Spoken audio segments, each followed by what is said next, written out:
ओमज्ञानतिमिरान्धस्य ज्ञानाञ्जनशलाकया चक्षुरुन्मीलितं येन तस्मै श्रीगुरवे नमः। नमो विष्णुपादाय कृष्णप्रेष्ठाय भूतले श्रीमते भक्तिवेदान्त स्वामिन्निति नामिने। नमस्ते सारस्वते देवे गौरवाणी प्रचारिणे निर्विशेष शून्यवादी पाश्चात्यदेशतारिणे। जय श्री कृष्ण चैतन्य प्रभु नित्यानंद श्री अद्वैत गदाधर श्रीवासदि गौरभक्तवृंद। हरे कृष्णा कृष्ण कृष्णा हरे हरे, हरे Ram Ram Ram Hare Hare. So we will continue the discussion about Karma Yoga. Karma Yoga is the yoga of action. Through action, we attempt to establish our relationship with the Supreme Lord Krishna. So we were discussing yesterday that performing one's prescribed duties for the satisfaction of the Supreme Lord Vishnu is what is called as Karma Yoga. Prescribed duties are prescribed in the Vedic scriptures. But in our present age, it is very difficult to follow the Vedic directions for performing prescribed duties, because the prescribed duties are prescribed according to one's status in the Varnashrama Dharma system. Since Varnashrama Dharma is not being followed, it is very difficult to actually ascertain what is my prescribed duty as per the Vedic directions.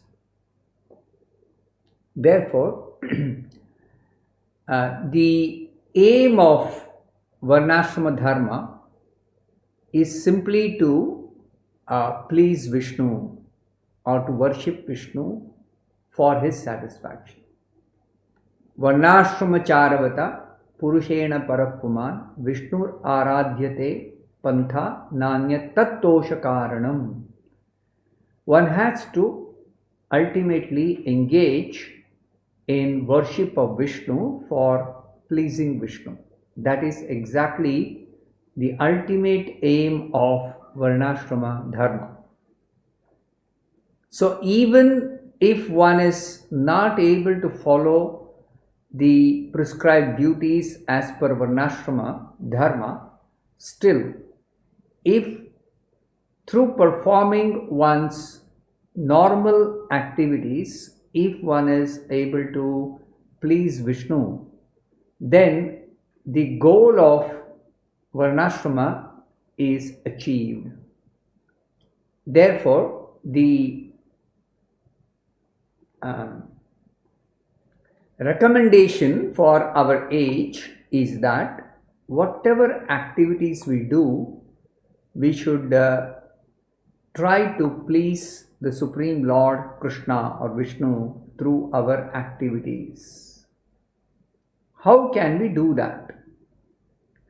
To understand how to please Vishnu in performance of our activities, we have to understand that in our ordinary activities, even though we may try to avoid sin, still we do commit so many sinful activities because they are unavoidable in our daily life.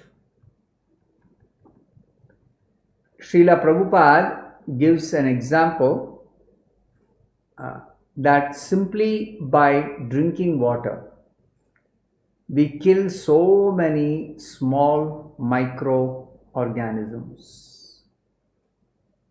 Simply while we clean our house, we are killing so many germs or so many microorganisms. When we are cooking in the fire, so many small insects are destroyed, are burnt away. So we cannot avoid sins completely. And according to the laws of God, whether somebody kills a human being or kills an animal or kills a bird or kills a germ or kills a microorganism or kills an insect, there is punishment. According to the laws of the state, only there is punishment for killing another human being. There is no punishment for killing animals, there is no punishment for killing birds. But according to the laws of God, all the creatures are children of God. God is Supreme Father. Krishna is Supreme Father of every living being. That is explained in the Bhagavad Gita. Sarva yonishu kaunteya aham bija pradapita. Krishna is the seed-giving father of every variety of created being in this entire universe. So, Krishna does not discriminate between the life of an animal or a bird or an insect or a human being. For him, everyone has got the right to live, and one creature cannot encroach upon the right to live of another creature. Especially human beings, they are meant to actually consider such transit unintentionally in the ordinary course of doing normal activities. Sins committed when we scratch, when there is an itching sensation.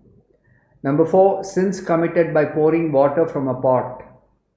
Number 5, sins committed by cleaning the house or cleaning any place.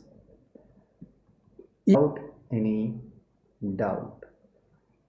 Therefore, in order to become completely free from sinful reactions due to unintentional sins we might have committed, we would have committed, not just might. We have to actually accept remnants of offerings. We have to accept Krishna Prasadam. That is the only way by which we can become purified of all sinful reactions unintentionally, unknowingly committed.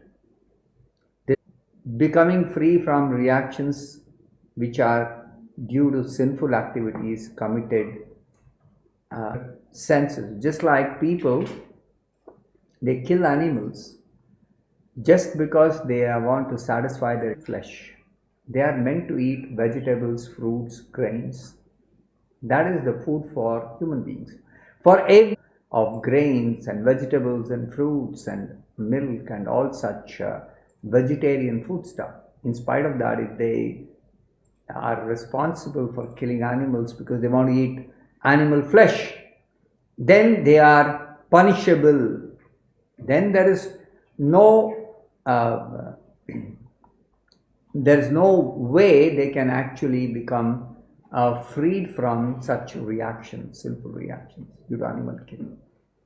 But if somebody is conscious of trying to avoid all kinds of sinful activities, in spite of that, unknowingly, unconsciously, some reactions to sinful activities can be completely very, very busy in different activities connected with the body and mind. Stage of, as far as human beings are concerned. They cannot understand what is activity on the spiritual platform or spiritual plane. These people are simply in confusion as to why they have to suffer, forced to suffer. So they are busy making adjustments with their body and mind, happiness. But what they don't realize is that whatever arrangements they may make, they ultimately cannot avoid some suffering, and they cannot enhance happiness beyond a certain category of people who are almost totally in ignorance about something beyond the body and mind. Then there are people who understand that there is life after death, and then there are higher planets where there is better, a longer duration of life, and such people are interested in elevating themselves in their next life to the heavenly planets. They perform pious activities to elevate themselves to heavenly planets with the intention of enjoying life on the heavenly planets. But even if they perform pious activities, and even if they are able to elevate themselves to the heavenly planets, they do not realize that they cannot remain in these heavenly planets permanently. That's the first point. Bhagavad Gita says, Shine punye martya lokam vishanti. After they exhaust their pious credits, they have to come down to the earthly planets and take birth again in this earth planet. Secondly, they don't become free from material bondage simply by elevating themselves to the heavenly planets. All places, beginning from the topmost planet Brahmaloka down to the lowest Pataloka, are places of repeated birth and death, where there is bondage, material bondage. So even the second category of people who have understanding of higher planets, where there is better facility for sense enjoyment, even they do not understand what is the implication of material bondage. They do not understand that. So actually, all these categories of people, both these categories of people, the ignorant people who are simply engaged in trying to make adjustments with the body and mind for avoiding suffering and increasing happiness, as well as the people who are aware of the higher planets and who desire to enjoy life in the higher planets, both of them actually are entangled in actions and reactions within this material world. They are described as people who are situated in a wheel of action and reaction. It's called chakra, samsara chakra, the wheel of action and reaction in this world. The essence of karma yoga is actually how to get complete liberation from all types of reactions due to any activity that we may perform. That is the whole essence of karma yoga. So the expert karma yogi behaves externally as if he is a ordinary person doing normal activities in this world, but he knows how he can be free from entanglement in actions and reactions by dedicating such activities to the Supreme Lord Vishnu or Krishna. So in acting for pleasing Krishna, what does the karma yogi do different from ordinary people? The karma yogi actually tries to satisfy the transcendental senses of the Lord in all his activities. He tries to lead a God-centered life. For him, everything is centered around God or Krishna.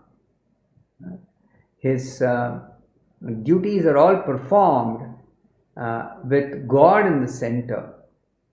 He does not work for his personal satisfaction. He does not work for his personal benefit.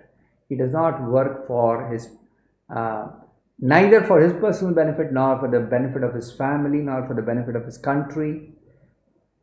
He only works for the pleasure and the satisfaction of the Supreme Lord, enjoyer of everything. He is the ultimate proprietor of everything. He is the maintainer of everyone. So it is only this complete understanding, perfect knowledge, that is the basis of a karma yogi's actions being directed towards pleasing the Supreme Lord Vishnu. Now, those who are very, very sinful, they are not able to surrender to the Supreme Lord Vishnu or Krishna. This is described in the Bhagavad Gita. Sinful people cannot even approach God. They cannot approach God. They are unable to even approach God, let alone try to please Him or satisfy Him or try to lead a God-centered life. So therefore, such sinful people, they continuously are entangled in the actions and reactions of their activities. Consequently, they are always in forgetfulness of their original relationship with the Supreme Lord. And as a result of this forgetfulness, they have a false sense of themselves being in the position of God Himself. So what do? They try to enjoy to their best capacity in any situation they might be put in. They completely neglect or ignore the Supreme Lord, who's the center of everything. But the reality is, even though such people try to enjoy in any situation, they try to be the Lord in any condition, but they are unable to lord over material nature. They are unable to control others.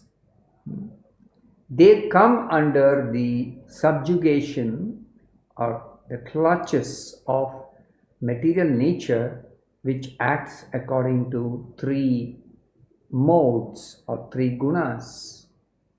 Material nature consists of these three gunas: sattva guna, rajo guna, tamo guna.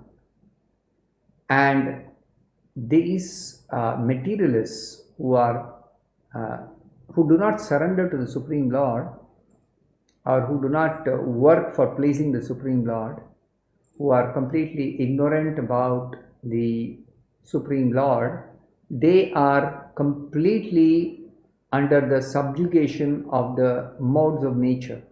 They think that they are independent, but actually they are completely controlled by the modes. So as a result of being controlled by the modes, they are unable to understand that they cannot really be independent in all their actions. If at all they feel that they are able to act independently, that's because of the influence of the illusion that material energy also has got an illusory effect upon all such people who are godless. So they completely act in subordination to the three gunas, and as long as they are in illusion, they think that they are independent. Their mind and their intelligence work in such a way that the dictation of the three gunas is actually driving them and intelligence. They do not know why do they work hard, for whom are they working. They think that I am working so that I can get some money or I can make some arrangement for my enjoyment. But in reality, while they are working, they are actually undergoing so much hardship. And after working, there is no guarantee that they are going to get the final result of their work. Sometimes they do get some result, anticipated result, and sometimes they don't get. So the work they do can be successful or not successful. In case they are successful, they are unable to actually utilize whatever results they get in actually securing real happiness for themselves through any arrangement. Because the nature of this material happiness is that it is flickering, it is very, very short-lived, it is just a temporary feeling. It is never something that appeals to the inner heart. It is highly superficial. So therefore, these people are cheated in every step of their endeavor to enjoy life. They are cheated every step of their way. So ultimately they become frustrated, they become very morose, they become very despondent, and therefore, according to their degree of frustration, they come up with various different philosophies or theories about what is the ultimate goal of life. So some of them who are just you're living in this world, because their philosophy is at the time of death everything is finished. So these are the gross materialists. This is their philosophy. But when death comes, they have to face death, and they cannot they don't perish as spirit souls. They change. Very traumatic experience for them. As far as those who are frustrated in trying to enjoy, they deny every thing in this material world, and their idea is ultimately there is only void, shunya. So they think that if somehow they can merge themselves into this void by negating all their body, mind, intelligence, their ego, everything, they consider that as success in life. So there are voidist philosophers, shunyavadis. Generally, followers of Buddhist philosophy are voidists. The example that is given for such voidists is that if there is a tax collector who is giving trouble because somebody has built a big house and he insists on the owner of the house paying a very huge tax, then one solution is to avoid the tax collector giving trouble or demanding regularly this annual tax. one solution to the problem is to destroy the house. Or supposing there is an eye which has developed cataract, then one solution is to solve the problem to pluck out the eye. But these kind of solutions are foolishly thought over by people who do not understand the reality. So these voidists actually are simply making a plan to escape the problem. They don't understand the problem. Neither they are able to deal with the problem, nor able to come up with a proper solution for the problem. And therefore they are considered as actually foolish people, less intelligent people. Then there are people who consider ultimately they themselves are something different from this body, but they deny their personality, they deny their real existence as persons. They also deny ultimate reality to be a person. So their concept of ultimate reality is some kind of no qualities, and in this way they negate all material qualities, material variety, material attributes, personal features, personal characteristics, everything, truth or impersonal energy. So these people are also having a false understanding. Just because they were frustrated with all this problem of inability to enjoy and the miseries they suffered while they were not even getting some illusory enjoyment, in order to solve this problem, they have come up with a theory which is not at all correct. Reality is impersonal, is completely wrong. Just like we are persons, God is also person. Of course, God is not a person like us. He is a transcendental person. He is a spiritual personality. He has got unlimited potencies. He has got unlimited strength. He has got unlimited qualities, transcendental qualities, wonderful qualities. And ultimately, we are also a spirit soul. We are all persons, individual persons. And we have a personal relationship with the Supreme Lord Krishna in His kingdom, in the spiritual world, which is eternal kingdom. So this understanding, this knowledge, this reality, this truth is clearly given in the scriptures. In spite of studying the scriptures, some people, they come up with their own conclusions or their own understanding of the ultimate reality based on some interpretation according to their own viewpoint. They fail to properly understand or get to know the reality from the scriptures because they are unable to receive the proper knowledge from the proper source. So now I will take some questions. These are questions which were asked yesterday by different viewers.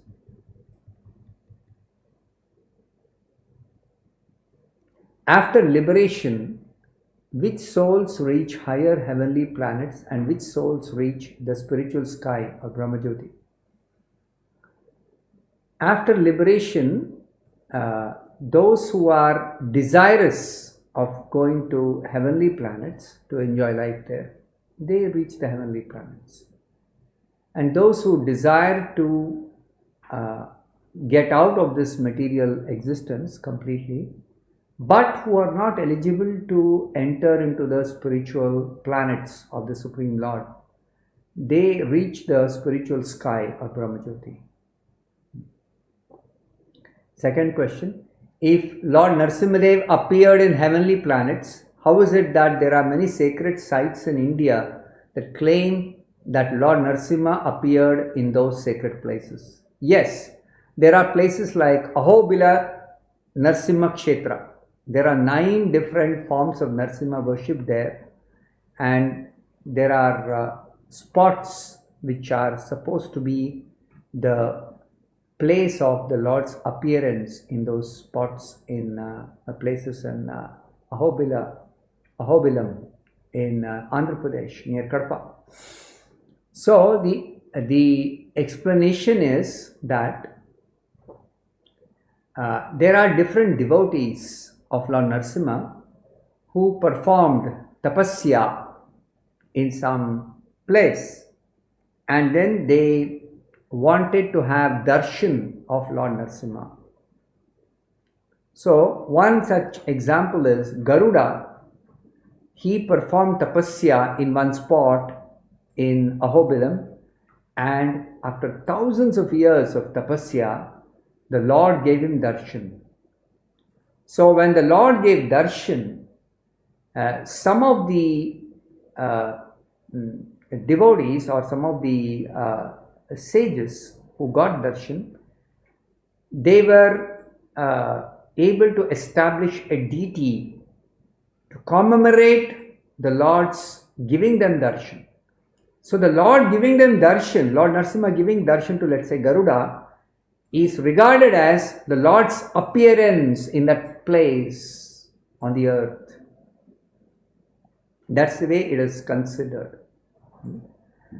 And similarly, another sage, I think it is Parshurama, who performed tapasya, and the Lord appeared to Parshurama, and Parshurama was fortunate, it is said, some of them are fortunate that after the Lord appears, gives darshan and disappears, he leaves behind a deity form that's called Swayambhu Vigraha, self-manifested deity. It was not installed by any devotee or any different spots where the Lord is considered to have appeared, whether on the earth or even sometimes in the heavenly planets.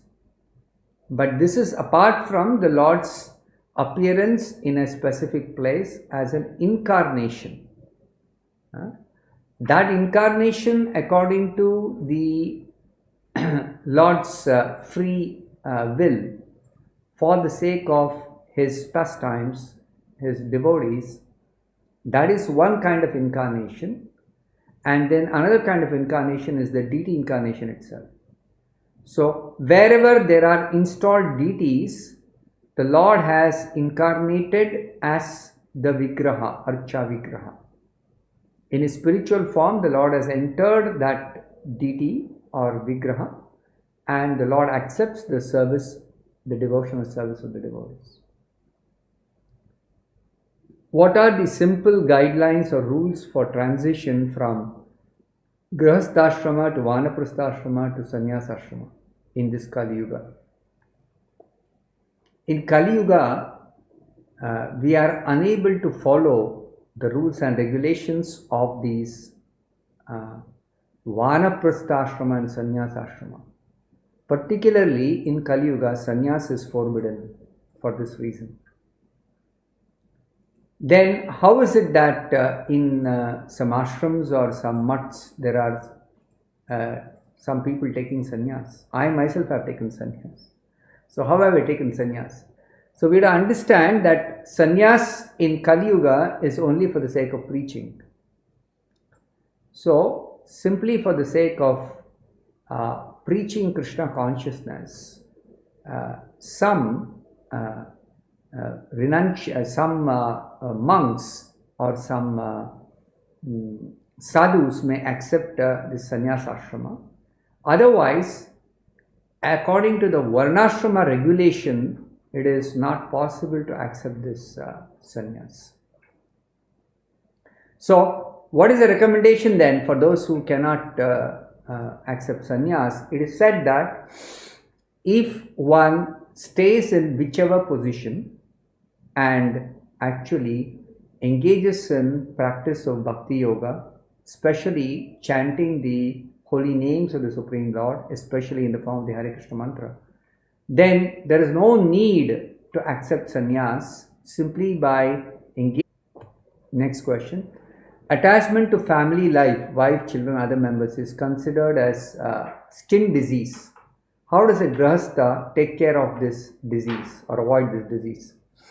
Yes, the scriptures say that one should not become materially attached to wife, children, home, material possessions, etc.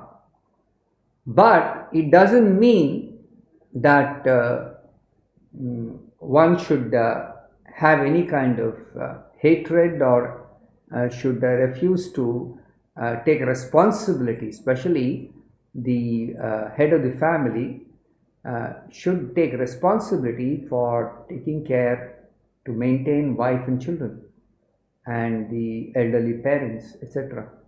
So, no attachment means doing one's duty while actually dedicating all of one's activities for the pleasure of the Supreme Lord Krishna. That is the way of doing one's duty without attachment to any material possessions or any material relationships. So one has to do one's duty. At the same time, one has to guide one's dependents to also practice spiritual life for their own ultimate welfare. So, by oneself practicing Krishna consciousness and guiding the dependents also to practice Krishna consciousness, and at the same time carrying out one's duties in terms of maintaining the dependents, one is able to actually remain detached. So I'll stop here. Thank you very much. Hare Krishna.